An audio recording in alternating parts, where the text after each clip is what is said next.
Hello there. Today would have been the 106th birthday of Mr. William Hartnell, the man who first popularized the role of the Doctor on Doctor Who.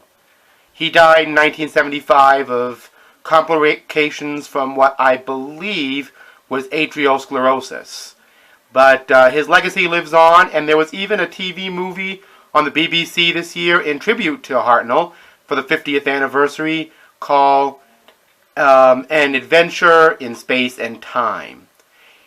His Doctor has the distinction of being, I believe, the only Doctor to ever be portrayed by two actors. In 1983's the 25th anniversary story, The Five Doctors, the first Doctor was portrayed by one Richard Herndl, who has since also passed away. Of course, William Hartnell is portrayed on the Doctor Who calendar this year. You see a Cyberman. I think it's one of the Zarbi from the Web Planet. One of the creatures from the War Machines and TARDIS and Dalek. And there's Mr. Hartnell right there. Well, today I'm going to be talking about some of the DVDs that I have featuring William Hartnell. I've seen all of his stories, but I've only bought a scant few here. So some of them you've already seen, but I'm going to review them over anyway for my William Hartnell birthday celebration. So here are the William Hartnell era DVDs that I have. Of course, I have the original box set of the beginning, which features the debut story, An Unearthly Child / 10,000 BC, The Daleks, which we don't really need to say much more about, and the budgetary two-parter inside the TARDIS, The Edge of Destruction, on 2 DVDs. I've done this before, I believe, many times, but let me take this out for you. There's The Unearthly Child, and with Carol Ann Ford as Susan. There's the back of that. It's since been reissued on a single DVD case with an extra bracket inside for the second DVD. And here's the Daleks and The Edge of Destruction. There's William Russell as Ian Chesterton. And we all know those stories very well. Now, originally I had this story on the original DVD, but I replaced it with a second edition, and I'll explain that to you in a minute. I think I already have anyway. This is The Aztecs. A great historical story with a very important socio-political message about political correctness and changing history.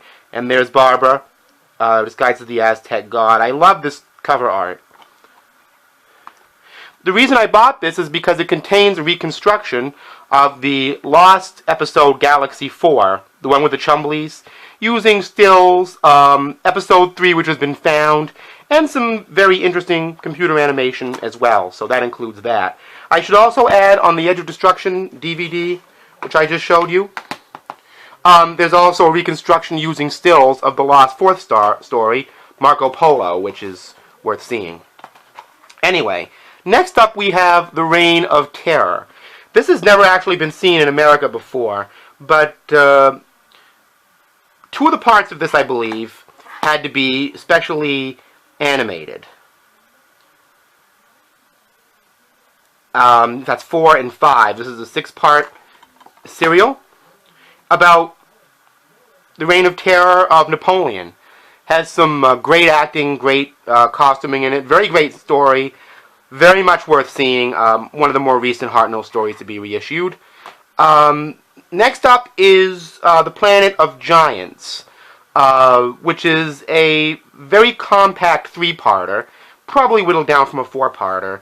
Pretty good story, actually. The TARDIS crew were shrunken down.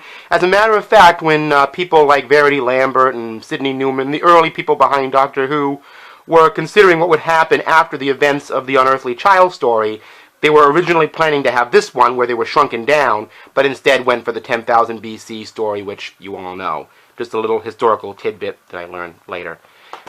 This is a very underrated story, I feel. The Space Museum and the Chase. Peter Purves makes his debut appearance as a hillbilly in The Chase. He would later play Stephen Taylor companion to Vicky and Dodo Chaplet.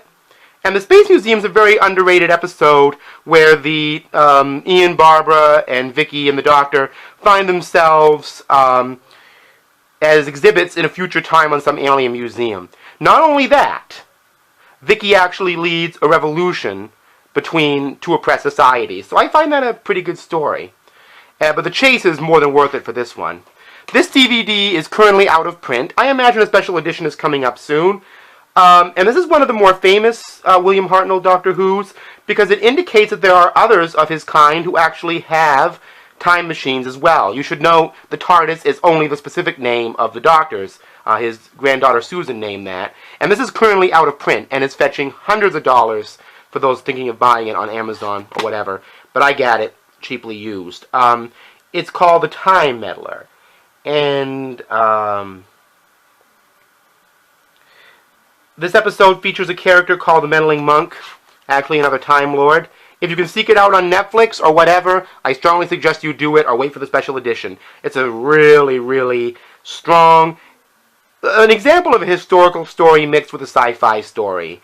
And of course, there's Mr. Hartnell's Last, the 10th planet. The first to feature the Cybermen. Not only that, it features the first regeneration. Of course, the last part is animated. And it's mostly an Earthbound story taking place in a mission control in the South Pole. I should note that in Part 3, William Hartnell is almost completely absent because he was ill during this and could barely have the energy to appear, which was rather sad. One of the reasons why regeneration, as seen here, was contemplated. This particular DVD, by the way, has some wonderful bonus features about male companions, about how good or bad Doctor Who is. The bonus features on here actually analyze and investigate the Doctor Who phenomenon specifically. And I would actually recommend this and the bonus features in particular to people who are new to Doctor Who to understand its critical reception. So anyway, that's what I have for First Doctor stories. There are, of course, many, many missing and many, many incomplete, namely the Celestial Toymaker, Marco Polo, of course, and a number of other important shows, but it's really unknown whether those are going to be found or not. So that's what's available right now, and that's what I have. So happy birthday out there, very much posthumously.